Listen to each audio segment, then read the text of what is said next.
ക്രിസ്മസിന്റെ എല്ലാവിധ മംഗളങ്ങളും നേർന്നു. ആട്ടെ, എന്താണ് ക്രിസ്മസ് എന്നറിയാമോ? ദൈവം തന്റെ പുത്രനെ മാനവകുലത്തിന്റെ രക്ഷയ്ക്കായി നമുക്ക് നൽകിയ ദിവസത്തിന്റെ ഓർമ്മയാണ് നമ്മൾ ക്രിസ്മസായി ആഘോഷിക്കുന്നത്.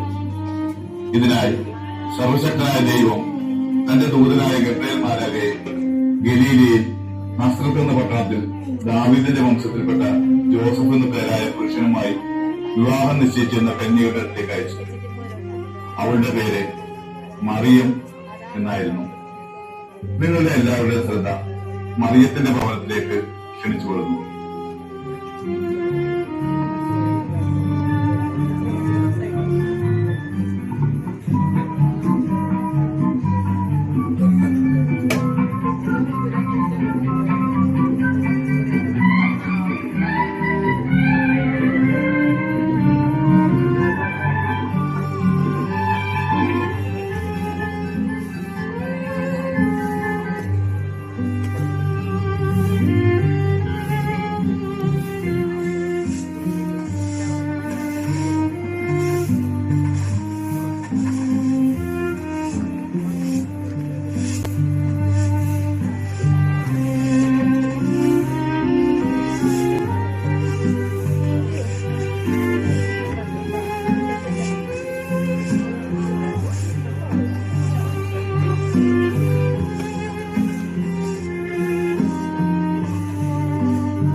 ദൈവകൃപ നിറഞ്ഞവളെ സ്വസ്തി, കർത്താവ് നിന്നോടുകൂടെ.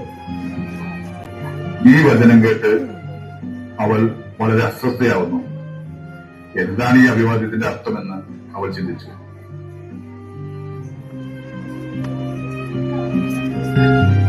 മറിയമേ, നീ ഭയപ്പെടേണ്ട. ദൈവസന്നിധിയിൽ നീ കൃപ കണ്ടെത്തിയിരിക്കുന്നു. നീ ഗർഭം ധരിച്ച് ഒരു പുത്രനെ പ്രസവിക്കും. നീ അവന് യേശു എന്ന് പേരിടണം.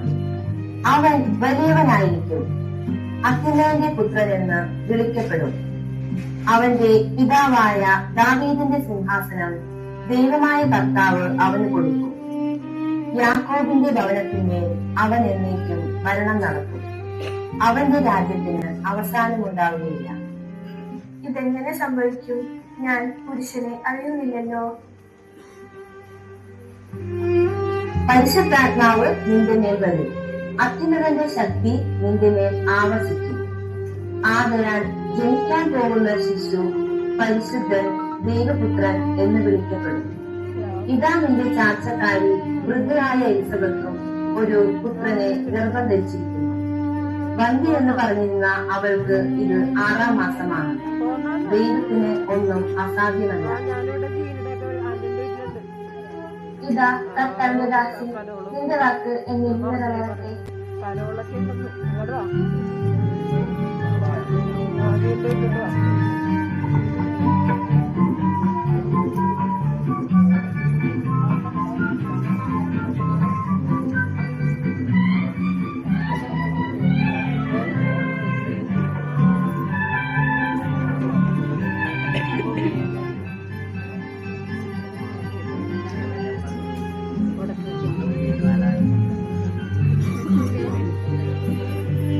ഇത്രയും പറഞ്ഞ് ദേവദൂതൻ മറഞ്ഞുപോയി.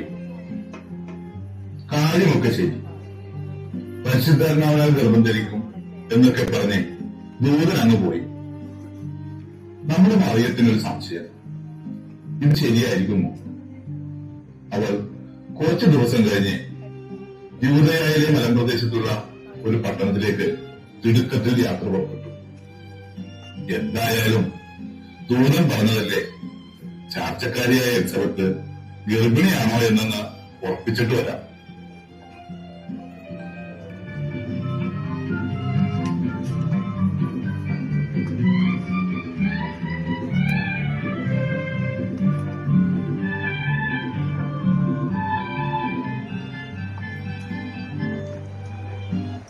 എലിസബേ, എലിസബേ.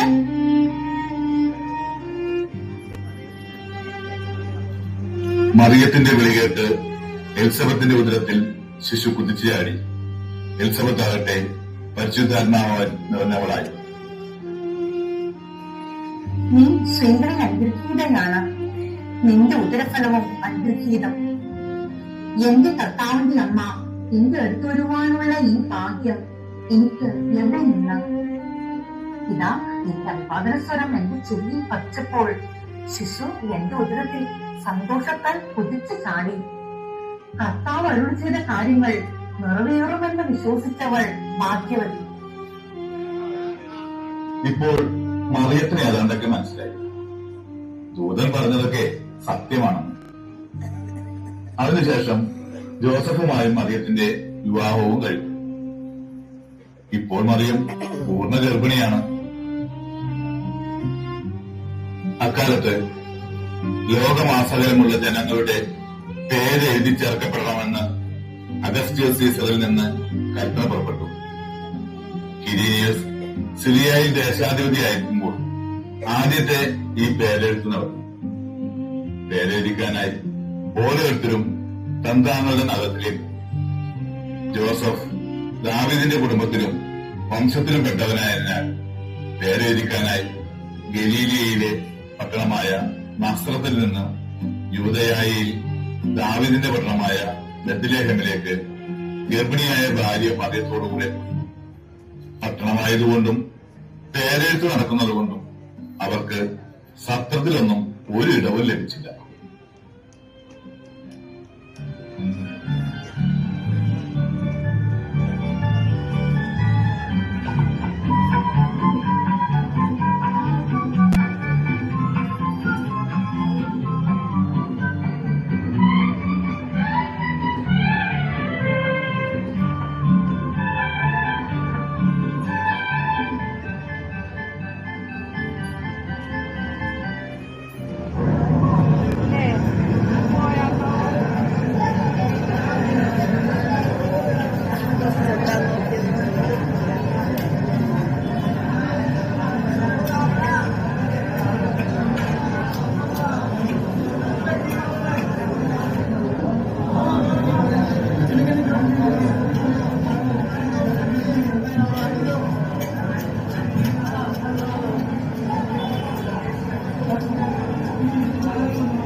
നിങ്ങളുടെ ഭവനത്തിൽ തങ്ങാൻ ഒരിടം തരാമോ? എന്റെ ഭാര്യ പൂർണ്ണ ഗർഭിണിയാണ്. സഹോദരി, നിങ്ങളുടെ ഭവനത്തിൽ ഉണ്ടാകുമോ ഞങ്ങൾക്ക് അന്തിയുറങ്ങാൻ ഒരിടം? അതെ, ഇവിടെ എങ്ങും ഒരു സ്ഥലവും ബാക്കിയില്ല. വേണമെങ്കിൽ അവിടെ ഉപയോഗശൂന്യമായ ഒരു തൊഴുത്തുണ്ട്. നിങ്ങൾക്ക് വേണമെങ്കിൽ അവിടെ തങ്ങാം. അങ്ങനെ ജോസഫും മറിയവും ഒരു നിവൃത്തിയുമില്ലാതെ ആ തൊഴുത്തിൽ അഭയം തേടി. അവിടെ വെച്ച് മറിയത്തിന് പ്രസവ സമയമെടുത്തു. അവൾ തന്റെ കടിഞ്ഞൂൽ പുത്രനെ പ്രസവിച്ചു. അവനെ പിള്ളക്കച്ചുകൊണ്ട് പൊതിഞ്ഞ് ഉൾത്തൊട്ടിയിൽ കിടത്തി. എന്തായല്ലേ, രാജാക്കളുടെ രാജാവിനെ ഈ ഭൂമിയിൽ ജനിച്ചു വീഴാൻ അവസാനം ഒരു തൊഴുത്തിലാണ് അഭയം കിട്ടിയത്.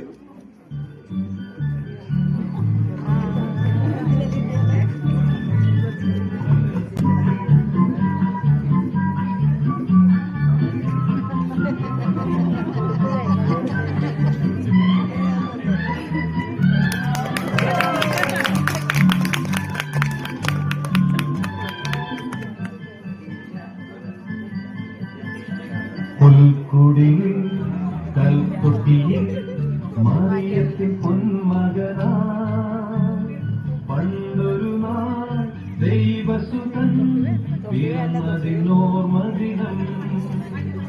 പുൽക്കുടിയിൽ കൽക്കുട്ടിയിൽ മറിയത്തിൻ പൊന്മകനാ പണ്ടൊരു നാൾ ദൈവസുതൻ പിറന്നതിനോർമദിനം. ഒരു മണ്ണിലെ ഇടയന്മാരെ, കാടുമണ്ണിലെ മാലാഖകളെ,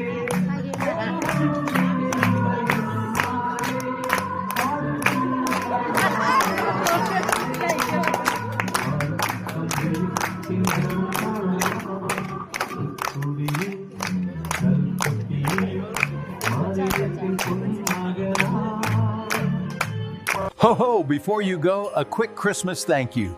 Thank you for listening to the Echoes of the Word today. If this blessed you, would you